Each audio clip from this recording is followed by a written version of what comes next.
Serious, parents of severely mentally handicapped children, what are some things most of us don't understand about having a handicapped child?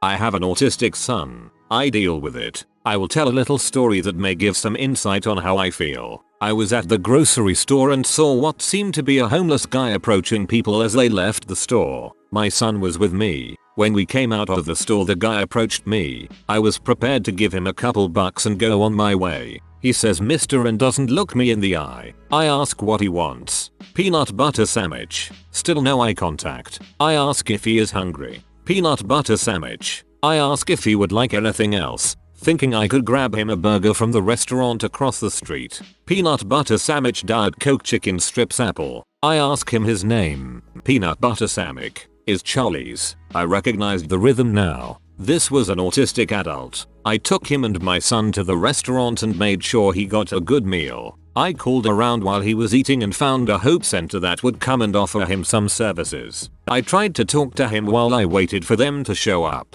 It was like trying to talk to my kid. Frustrating. The Hope Center people shows up and tells me they recognize the guy and know that he is Charlie. He seems to recognize the van driver. At least he smiles a bit when the driver approaches him. So I feel like things are taken care of. I tell Charlie bye, tell my son to tell him bye, and go get in my car. And I break down in tears, as I am doing again now while writing this. This was a glimpse at what might be my son's future after I'm gone. This made me sad, and felt a great admiration for you. I really hope your son will be well taken care of and happy in the future. Stay strong, brother. My brother has an extremely handicapped child. I think a lot of people forget that they love him to pieces, but they have to look after him forever. There is no independence on the horizon. No looking forward to long holidays abroad, longer than 10 days. My mother looks after my nephew so that they can get some time off. My sister-in-law has severe mental retardation. Her parents are so devoted to her and have done financial planning for her future. But if they die, either my husband or his other sister will have to take responsibility for her, since none of us would want to abandon her. So it's not only a permanent thing for the parents, but also for the siblings. I have two severely autistic boys. They don't interact with other kids. They have no desire to. It literally confuses them when your kids try to interact with them. They don't understand social interaction. I know you mean well telling your kids to play with them, but it just turns out awkward in the end. I don't understand telling kids to play together. I tell my daughter it's okay, but if the other kids don't seem interested, I tell her that while it's nice for everyone to be friends, sometimes people just don't want to be. Not for any mean reasons. It just happens. My daughter has Down syndrome. She is 5 years old, but her mental age is around 2 years old. She has been receiving therapy since she was born and started school at age 2 to help with her delays. My daily life is similar to having any young child, except with more doctor and specialist appointments. She also does not communicate well, which is one of my biggest concerns. She does sign language to help communicate, but even with that it can be very frustrating. She can be stubborn, but she is fairly well behaved and does well in public places, stores, restaurants, airplanes. I mostly worry about her future and what her capabilities will be. I want her to have meaningful friendships, and I want her to be able to contribute to society in some way when she grows up. Everything is going swell. Wife and I have 2 children and she's expecting our 3rd. We've gotten to the point where we have a surplus every year. There is talk of taking vacations. Planning private school for older 2. They're smart and eager to learn. 3rd child comes along. We find out he is profoundly autistic. This changes everything. The 2 older kids have to grow up fast and help look after little guy. No more talk of private school. Wife is no longer planning to go back to work in a few years. We are plunged into unceasing battles against an uncaring and incapable school system which cannot really cope with special needs children. Our insurance doesn't cover his therapies, so we're broke. He does tiny bad things and runs away slowly, so we'll chase him. This is absolutely heartwarming. You sound like great parents. I think the scariest part of children with disabilities is that eventually, they aren't children anymore. My younger brother is intellectually disabled, turning 17 soon. He's the best. Has become really friendly and funny, but will never live on his own. Definitely can't take care of himself. My older sister has spina bifida. She has been in a wheelchair her whole life but is mentally fine. I always thought my brother was the one who needed more attention, but my sister is the IQ right now. She developed a sore on the bottom of her foot, which she couldn't see or feel. That got so bad by the time she realized it, she had to have her leg amputated. A few days after that they realized the infection had already spread before they cut it off. Bad things are happening. It's crazy how something so stupid can turn into such a big deal. And as I saw other people mention, I can't stop thinking of what my brother will do if she doesn't make it. They both still live at home with my parents and he is very attached to her. He's already very agitated BC, he knows something isn't right. Oh, I should mention my grandmother, who also lived with my parents, passed away 3 weeks ago and he's still not really understanding that. My parents have the best relationship ever. I have no idea how they haven't just collapsed out of exhaustion. Grandma was in the hospital for about 3 weeks. Home W hospice for 1. So my mom was not really sleeping for that whole month. Sister went into ICU 3 days after grandma's funeral. So now on top of spending all their time in hospitals, they come home to take care of my brother instead of relaxing. I wish I could do more for them. I'm so grateful that they have each other. I'm single and I'm honestly not sure I could ever find someone that would be able to deal with my family. I know at some point I will be the one responsible for my siblings and that's terrifying. I also worry about having kids of my own. Not BC, I'm scared they would be disabled, although I guess that's part of it, but also BC, I'm scared if anything happened to me, they would be responsible for their uncle. I'm just rambling now, so I guess I'll stop. To the normal families out there, don't take that crap for granted. Also, I guess I sound like a whiner right now. I should also mention that parents' siblings aren't constantly looking for pity or sympathy or anything. BC, I'm venting about the fear of what will happen to my family after my parents are gone doesn't mean I don't understand that other people want to vent about how Starbucks got their order wrong. I'm not a jerk. Everyone has their own crap to deal with. It's so strange to hear someone express the exact same fears that I feel. I don't know how I'll be able to look after my brother when my parents can't. Someday I'll have to, and it's such a weight. I hope you're doing alright. My 27-year-old brother has Down syndrome, autism, and a severe heart and lung condition. He is on an oxygen tank full-time and confined to a wheelchair. He requires full-time care. Mentally, he is a small child. He only knows limited words and cannot shower or toilet himself. He needs help feeding and brushing his teeth. He is the kindest and gentlest person you will ever meet. He loves to give cuddles and takes his Inspector Gadget doll everywhere. He knows the words to every single Wiggles song ever made and adores slapstick humor. He loves to cuddle up with you on the couch and hold your hand. If you're sad, he is the first one to hug you. He is extremely gentle with animals and adores babies. My mother had to give up work to be his full-time carer, and people often ask us why we haven't had him put in a home. It is because he is a member of our family, and he wants to be at home with us. We would never take him away from his home. It can get hard. It is a 24-hour job. We've never gone on a holiday, and we cannot do anything spontaneous. His medications, oxygen, and wheelchairs are very expensive. In fact, his last wheelchair cost more than my car. A slight cold can put him in the hospital. He contracted swine flu and was in hospital for 2 months, with all of us taking shifts, so at least one of us was with him 24/7. We spend a few months each year at the hospital with him due to varied illnesses. He has recently been diagnosed with Alzheimer's and is slowing down. He is at the point where he is starting to get confused as to where he is. Our dog was put down a month ago, and he was so confused and upset because he'd forget and have to be reminded all over again. He has taught all of us how to just slow down and enjoy life. We get so stressed constantly and always pushing for something more. Having him in my life has showed me that I don't need a master's degree or a new car. I have people who love me and a brother who colors pictures for me. He has shown me unconditional love. Honestly, I wouldn't trade it for the world. I'm so blessed to have him in my life. I'm not going to lie, I teared up a bit reading this. The world needs more people like you and your family. This is a really sweet story. Thank you so much for sharing it with us. My son has autism. The fear you live with every single day is crushing. You fear the future. You fear everything. My biggest worry is what is happening to him at school, home, his health, and he can't even tell me. I hate that he cannot talk. All my hopes and dreams are fading. I still have hope that therapy can help him, but I must admit that when I was pregnant and daydreamed about him, he was going to call me mommy, tell me about his day, about his favorite things, and tell me loves me. He can't, and it really freaking sucks.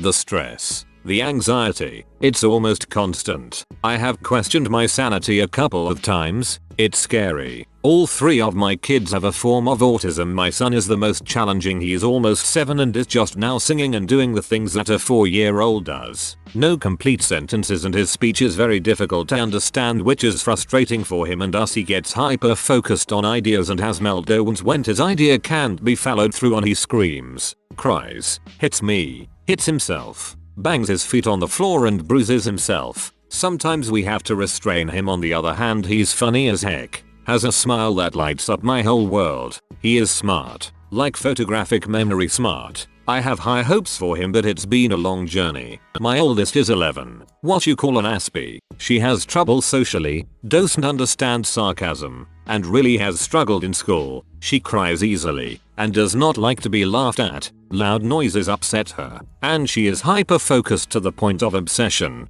Nintendo, Minecraft, and Lego. Good lord, she's also gifted. She scored the highest the psychologist ever saw on her IQ test. She's a brilliant artist, polite and fun. Everyone loves her. My youngest daughter is almost 4 and just getting a diagnosis. She was a preemie and her speech is really delayed. She also has bad meltdowns. She's my little love bug and drama queen. I love them with all my heart and won't change them for the world. But at times it just gets to you. Sometimes if I see one more dumb inspirational quote with footprints in the sand on Facebook, I want to go postal. Then there's the friends that send you links to articles on vaccines and crazy bus therapies. I have lost a lot of friends because they don't understand or don't want to. We get left out a lot. So yeah, the stress lol. Sorry for the wall, it's my first post ever and it felt good to get that out. Also, I have to say I have found many people to be very gracious and accepting, usually complete strangers. For everyone asking why did you have 3 kids, and sorry your sucks, it does not. I love my family. They are great kids and all have huge potential. It just gets rough. My daughter was diagnosed at a later age. My son was obvious and had classic autism symptoms, and my third was an accident. Crap happens. I love her and I accept responsibility for them and their disabilities. My 11-year-old son has Down syndrome and has gone through an early puberty. I wouldn't say he's severely mentally handicapped as he is reasonably high functioning. This hormonal change in him has been difficult to deal with. Many of us are men who have gone through puberty and know what that's like. But imagine going through it not necessarily understanding that every pretty girl isn't your girlfriend. He definitely has some boundary issues as far as sitting too close and trying to put his arm around pretty girls when he gets a chance. He's not a rapist by any means, but sometimes his older sister's friends treat him that way or tell someone that they are made uncomfortable by him. There is also the frustration that comes along with that onslaught of hormones. Again, I understand that he isn't an extreme case and he isn't physically violent, but he has this frustrated, angry look on his face sometimes and I don't know what I can do to help him. I have gotten some reports from school recently that he was bullying a smaller kid, which I do pay close attention to, trying hard to ignore the parental thoughts like, well, I'm sure he gets picked on. Bullying might be what he thinks is normal. My single mother has a son with fairly severe Asperger's, which means that I have to be ready to be in a physical altercation at any point. I'm not sure how violent other people with Asperger's are, but my brother has always resorted to violence when he has one of his worst episodes. It started with his throwing shoes at my even younger brother, a toddler at the time, and most recently involved him going for knives in the kitchen before I had to hold him down for 45 minutes while he screamed. This is child abuse over and over again at the top of his lungs. At first, my mom could handle it, but now that he's a teenager, the responsibility falls to me. The men in my family are generally tall. I'm 6'5", so it's no surprise that he's gotten big enough to best her in a fight. Honesty, I just wish medical cannabis was legal in my state. I've already discussed it with my mom, and she thinks it's worth a try. Having a handicapped child is something you can use to learn to deal with, make a part of your life, and, mostly, forget about on a day-to-day basis. This is, of course, only my experience and it might be unique, but I feel it adds to the conversation. My younger brother is severely autistic and very low functioning. Taking care of him is my mom's central responsibility and consumes a major chunk of everyone's lives. We plan around him, make allowances for him, and sacrifice to take care of him. And, honestly, I'm used to it at this point and it's not a big deal anymore. I don't think twice about it. It's a routine and I've become accustomed. I guess what I'm getting at is that I'm not spending my days alternating between taking care of my brother and rage crying because life is so unfair and the universe is cruel and my brother will never be normal again. I wish he were normal, but I have learned to handle the fact that he isn't. It gets easier with time. I have 3 children. The oldest and youngest, boys, are both autistic spectrum kids. The middle child, girl, would more or less be considered standard. Although both of my boys are autistic, it manifests very differently in them. The oldest had a pretty rough childhood. He's 15 now. He had an enormous amount of conflicts with authority figures, almost never with other kids. He insisted at one of the daycares he was in, at 4 years, that the teacher was skipping the part of the movie because she was fast forwarding through the previews. He once cleared an administrator's desk at another daycare and chased her out of her office until we could come pick him up.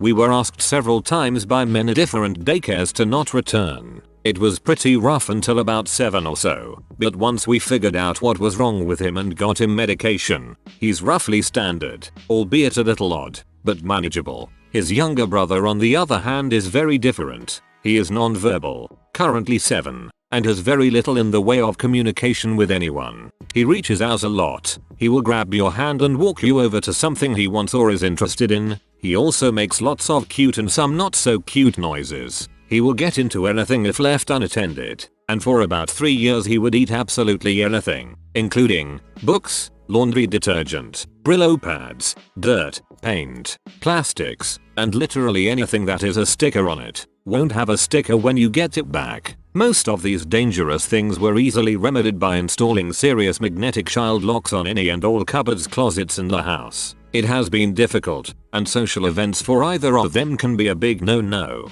My daughter will either be very tough or very neurotic. She has suffered all of her 9 years dealing with books. All books, missing a cover, or at least a page or 2. All of her toys have either been modified by her older brother, who fancies himself a shade tree mechanic of toys, or nibble marks from her younger brother attempting to ingest them. It can be very tough, but getting some time out, getting a caregiver babysitter, is absolutely essential. Sanity from someone in the house is very necessary. I have a 13-year-old son with Asperger's. I feel like, I don't know, just a little bit of empathy would go a long way. He's different, I will absolutely give you that. But he's not a freak. He's a sweet, good-natured boy. So what if he doesn't have filter and will just ask you the most straightforward question? If you don't want to answer, that's fine, and if you do, he really appreciates the insight.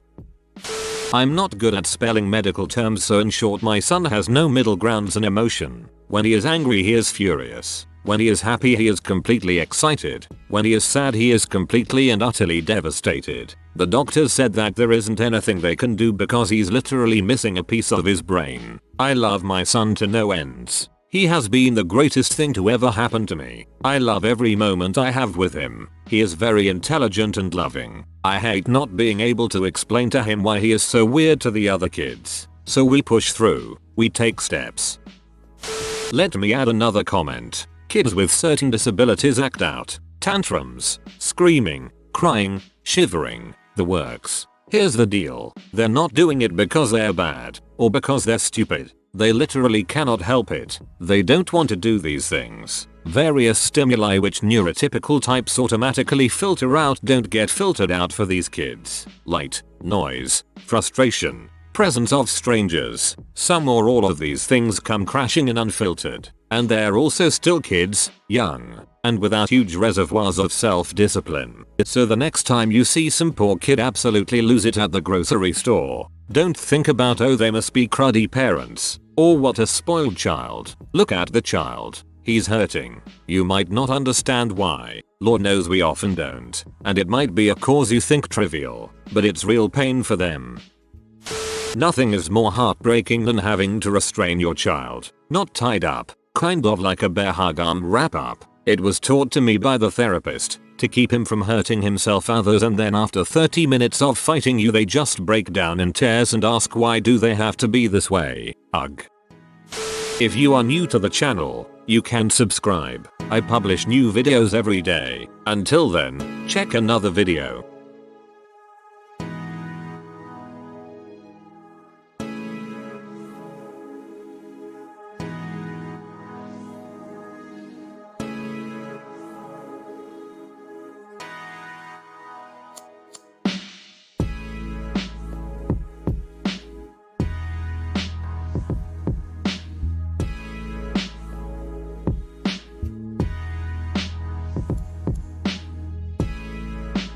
Bye for now.